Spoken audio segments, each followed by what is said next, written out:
here's something that I think is probably these days more important than it ever was, and that is holding beliefs lightly, with a light touch, softly. You know, the trouble with the opposite of that, the trouble with building ourselves on the beliefs that we have, is that we're then trapped by them, and we are doomed to live in a world of certainty. And there's nothing worse, particularly on the spiritual path, but actually on any path, just in life. There's almost nothing worse than certainty.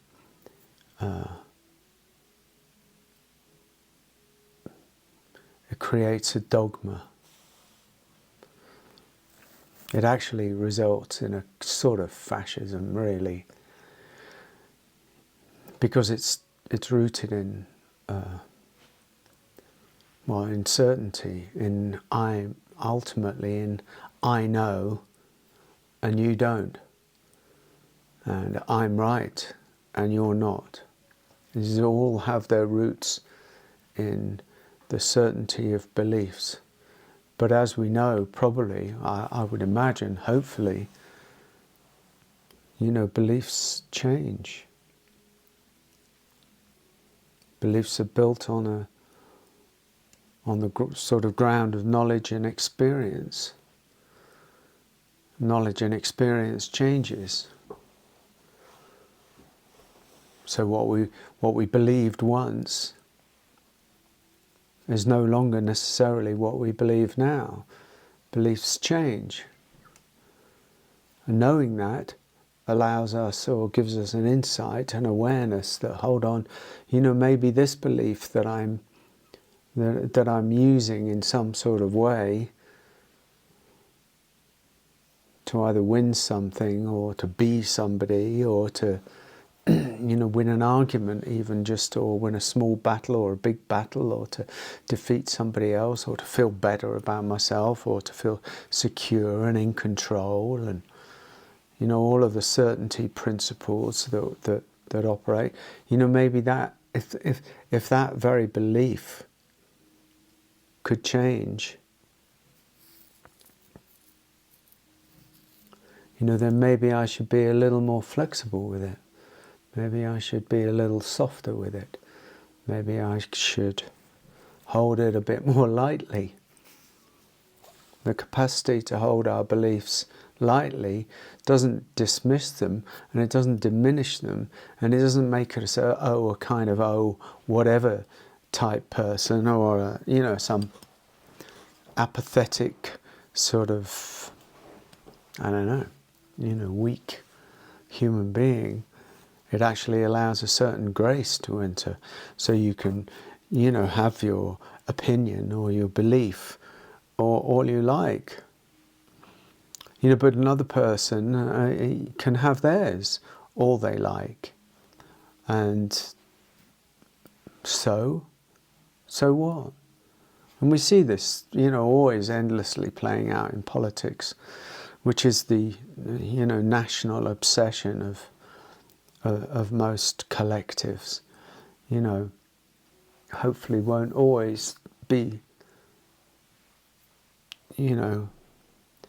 so unconscious and so manipulated, and so rooted in beliefs. There is religion and politics are the same. They're all rooted in these beliefs that, I'm right. Look what religion has done, historically. For centuries, tyrannized and oppressed, really, under the name of God, under the name of righteousness. And it's still playing obviously these days. But that's a macrocosm of each of us. We're each that dogmatic about our beliefs. And not beliefs, if you think about beliefs, beliefs are at the root of so many different things. And let's just turn our attention inwards, our beliefs about ourselves for a minute. That which you believe about yourself, wherever it comes from and however it's arisen, actually almost manifests as the reality of you. If you believe yourself to be a broken person, if you believe yourself to be an unworthy person, if you believe yourself, to be somehow a flawed person, that's going to manifest. That will be your reality. Not through any magic formula, but simply because, it's going to manifest as you, as who you are. And I'm certainly not saying change your beliefs from one belief to another. That's one way of doing it. Although in my experience it doesn't really have any lasting value in a way, because you still have to come back to something deeper. And the deepest is to allow yourself to doubt. Allow yourself to doubt. Allow yourself to not know. Allow yourself to enter the world of uncertainty. I found, that uncertainty, to actually admit that, well, maybe I'm not so sure, maybe I really don't know these things about myself and actually these things about the world, allows for a spaciousness, allows for something new to enter, allows for something deeper to happen. Hold on.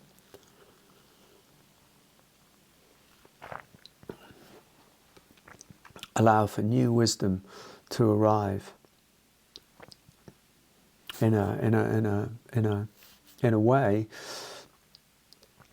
it allows for a trust to arise, because it's not a trust that's saying, well, I'll do this if this happens. I'll do this if I know that it's going to be okay. This comes from a sort of deeper place than that. Letting go of certainty, letting go of the dogma of belief. Maybe you don't know. Maybe you don't know whether this is good for you or that's good for you. In terms of the deeper spiritual journey, which is what I'm really, talking about. And that's where doubt can come in. It's okay to doubt. It's okay to allow doubt to arise. It's not going to kill anybody. It is a doorway. Dropping the idea of certainty and rigid belief systems are impenetrable. And then you're stuck, like I said earlier, you're stuck with them. Like who's imprisoned? When people come, you get something on, I don't know, on YouTube or something like that, somebody comes along with, no, it's absolutely not like that, it's absolutely like this, and stuff. Well, I don't usually engage in the argument of it because of that reason, because that person has chosen, to be emphatic and locked in by their beliefs, and in dismissing me and my beliefs, or my, I don't know, whatever video is going on. Are they actually saying something about me, or are they really saying something about themselves? Because our beliefs that we carry define ourselves. They're, like I said, they're the foundations that we are built on. So people are built on the foundations of absolutism, of absolute certainty, absolute dogma. Sounds like prison to me. Sounds like it's got no juice in it. It sounds like it's got no love in it. Sounds like it's got no openness in it. Sounds like it's got no capacity to communicate in it. And all of these things are beautiful for the human condition, because then we can move in the world from a deeper place of openness and grace and love. But that doesn't come through holding on to these rigid beliefs about ourselves or about the world, because they're the same thing. They're the same beliefs.